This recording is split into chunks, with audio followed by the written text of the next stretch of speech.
Ladies and gentlemen, welcome. I just did a video review for The Punisher, and I'm doing a live stream for season two. Um, I just wanted to say I got 22 viewers, so thank you for everyone who has subscribed. And I'm going to try to make this as spoiler free as possible, although, warning, I might have to spoil a few things in order to contrast my plot points for the show.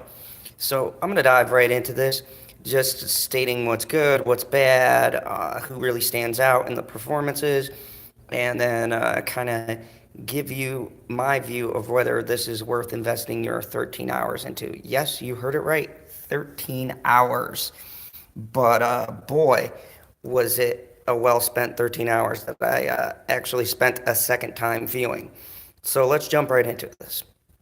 Punisher season two kicks off right from where the season one left off. Due to some events, the Punisher has gotten a permanent alias and basically a pass as he has done some things and through the magic of Homeland Security, basically be given a whole new identity. Um, some of the characters are in odd places, villains are in odd places, and all around, it's a weird start to the season. First off, let me just start by saying the lag issue that was in season one has been addressed, and very cleverly. This still does have lag, but just about when you're ready to click to the next episode, something will happen that'll pick it right back up. And I think that Marvel has realized the pacing issues and trying to sprinkle some action within the storyline to keep people going, wow. And this one kicks off with a bang. Not to spoil too much, but this is in the very beginning. There's typically an intro, but what they do clever in The Punisher is they do a bunch of scenes before they cut to the music, and it's normally setting up for what the episode is going to be like. So if they left you on a cliffhanger, they finish it off in the first couple of minutes, and then they go right into the next storyline, which I really appreciate the format because I think it's a good way to keep people vested. And boy, does the first episode draw you right in. Starts with Frank on a back road with some girl. He's clearly banged up from a fight he had, blood everywhere, his face cut up, and his eyes cut up, and then he gets cornered by two trucks, and this girl on the passenger seat goes, "What are you gonna do?" And he pulls out a freaking Uzi and shoots the truck in front of him, backs into the truck behind him, and then rams through the truck in front of him. And I mean, it was so fast paced that I was watching this with my mom, and she goes, "Did we miss something? That we started early?" And when I first watched it, I thought I missed something, but that's just the way they kick off the first episode. And clearly, they wanted to let you know that this was going to be an action-packed season, and what an action-packed season it was. Now, I'm going to go through pros, cons, and things like that. I want to start with the cons because my pros outweigh them, and I don't want people to think that I'm biased, seeing as I have stated this is one of my favorite shows in the Marvel franchise and on Netflix. It's probably second to Daredevil in its third season. But um, this season was just magnificently handled with that opening. Now, to give you the negative first, I do believe there is some lag. There is some episodes that you could get rid of, and some characters I found very generic and knew where their storylines were going. And you'll see what I mean when you watch them. It's pretty much like a billboard. You already know what this character is going to do and stuff like that. And a returning villain is very much downplayed to what he was like in the comics. And I get grounding it in real world, but the way they choose to exit this character storyline kind of frustrated me because he was such a big driving force in the comics. However, there was another villain who I hope this show gets a third season because as generic as he felt, turned out to be quite a three-dimensional character.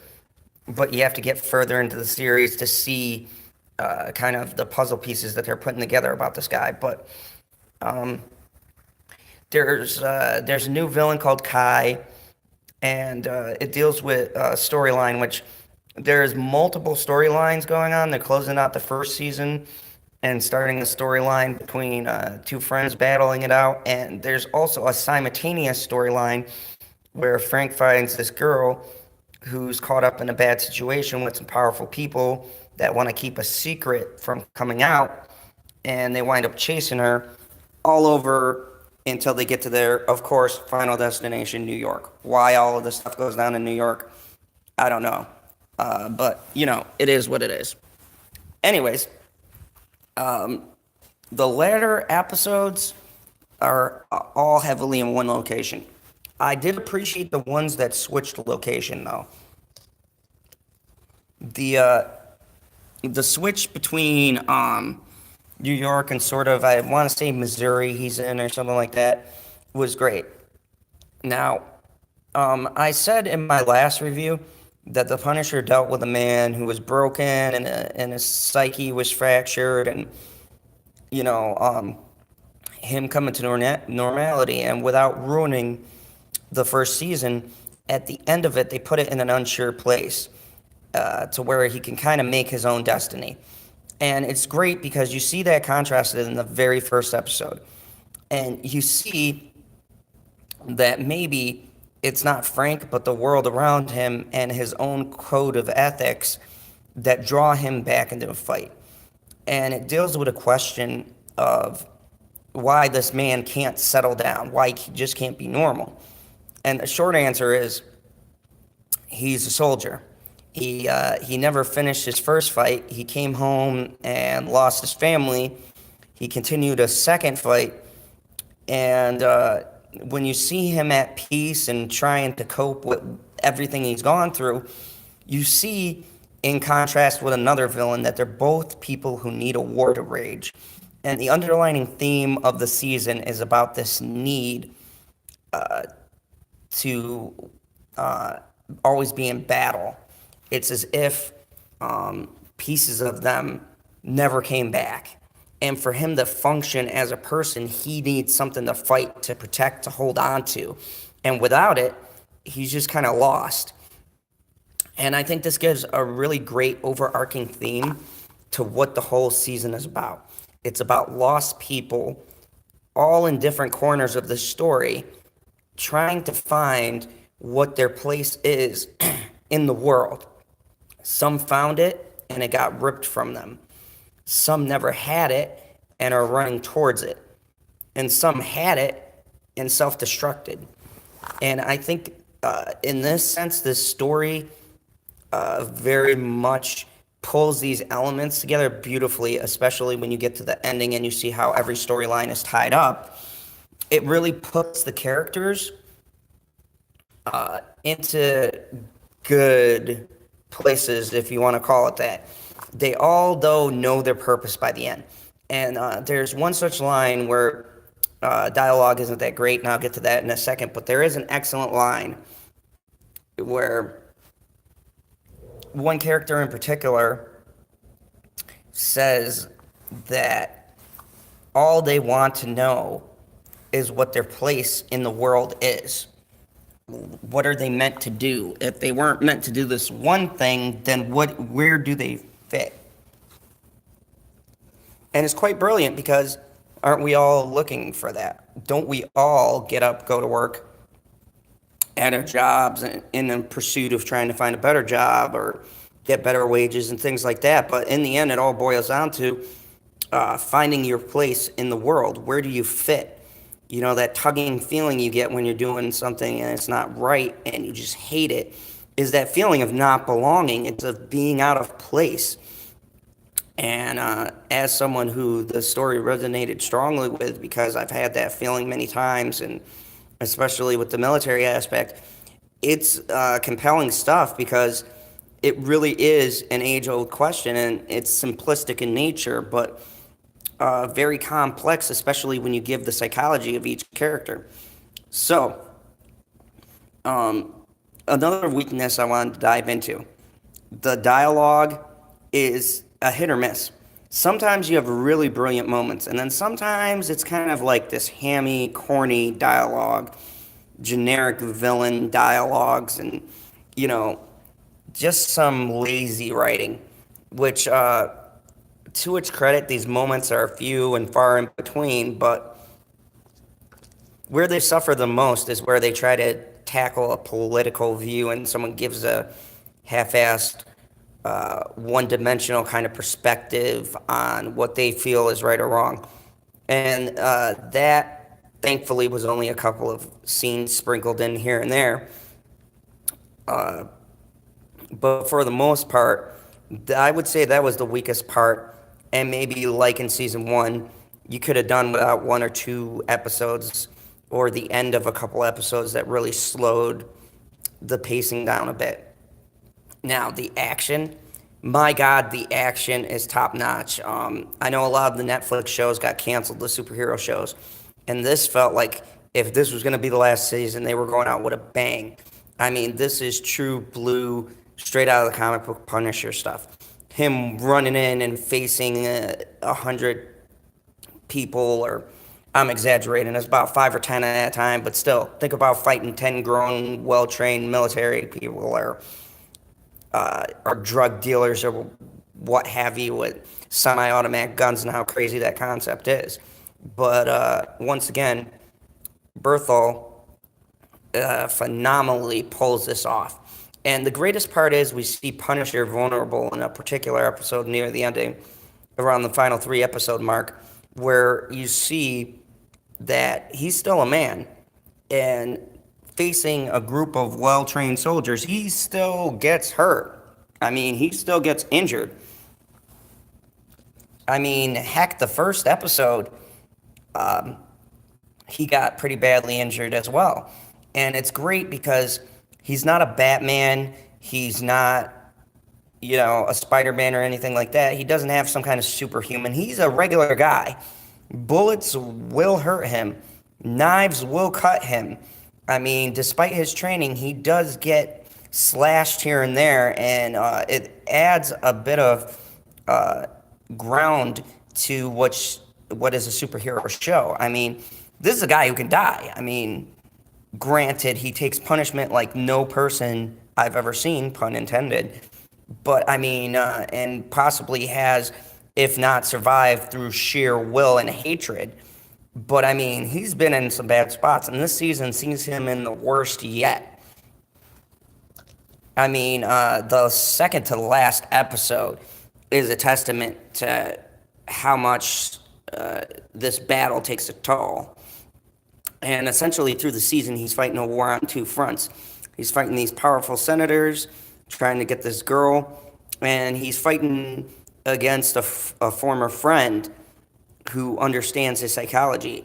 And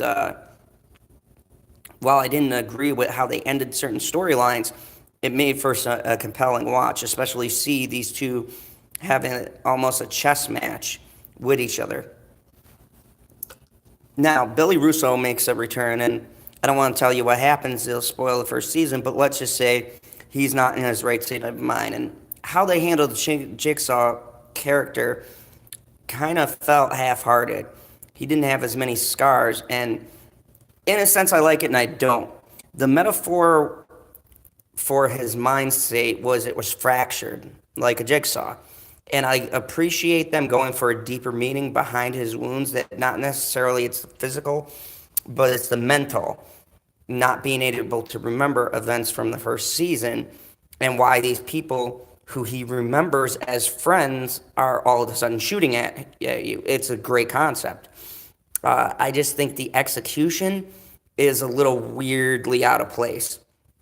But I do understand what they were trying to go for. Also, a lot of the female characters were just so annoying.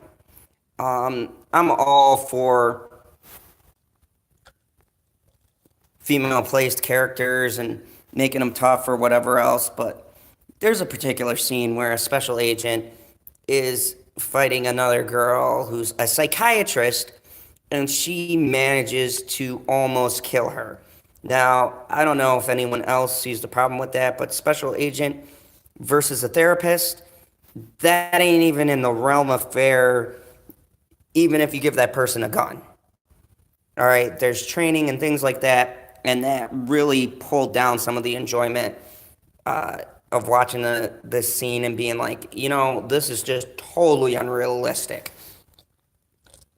Which I think they were just trying to make their quota for how many fights they can get into one episode of the show. But the thing I have to talk about is the final, and without ruining it, I felt certain things went with a whimper instead of a bang. They set up a big overarching battle for a particular villain, but then he kind of gets killed off in a really weird fashion. And it really dragged down the dynamic between these two characters for me. However, the secondary villain, his name's Elijah. He goes from a character played by one of my favorite actors. For the life of me, I forget his name. I apologize, but he was in the movie The Collector. He played the thief.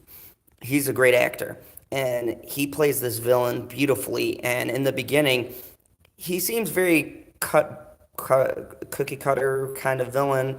Not much depth to him, but my God, when you get to the ending and you see where he's come from and seeing how truly, for lack of a better word, BA this guy is, he makes for a great confrontation with Frank. And the overall tying up, like the very last 5 minutes, were phenomenal. Some of the stuff in the middle really pulled it down, which was a shame because it was a pretty stellar season from start to finish. I mean, this one was far more action packed. And if you couldn't get into the first one, you watch an episode of this, it makes you want to go back and figure out the storylines, even though they go and they tell you what happened last season. This really kicks off and makes you go, wow, I got to check this show out. So for it to be action packed and then kind of have a final that is more of a time loose ends was weird for me. But overall, what do I think? The first half of the season is jam packed with the great action and violence we know and love. The second half leaves something to be desired. There's 3 or 4 episodes in between there that kind of lag. And the last 3 episodes are great.